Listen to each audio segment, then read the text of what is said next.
One of the last relics from the days of steel will soon disappear when the last remaining blast furnace is torn down. Tonight it is still standing in Warren, but by this time next month, it should be gone.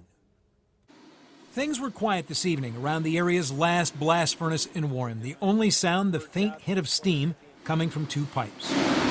Meanwhile, on the desk of CIOFFI, administrator of the Mahoning-Trumbull Air Pollution Control Agency, was the paperwork to tear the furnace down. They have a notification into our office for asbestos removal to begin July 5th.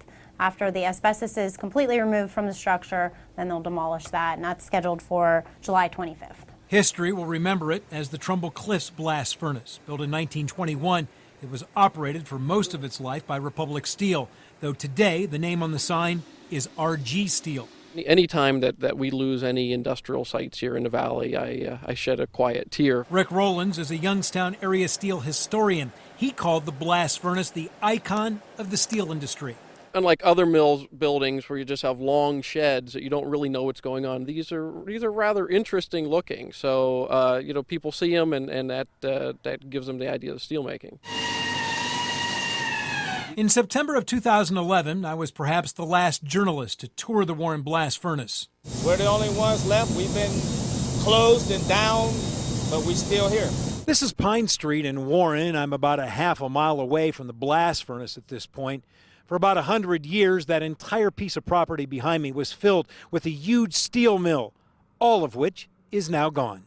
The extent of the demolition can be seen by comparing this shot of the mill's front gate 3 years ago with what it looks like today. The only sign that this area once made steel is the blast furnace, and that too will soon come tumbling down.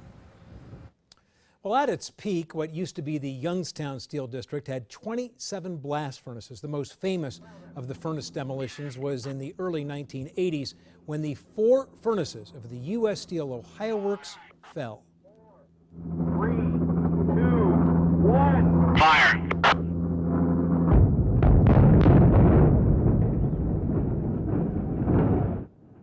For years, this video clip and the pictures taken of it were shown over and over when talking about the demise of the Youngstown steel industry.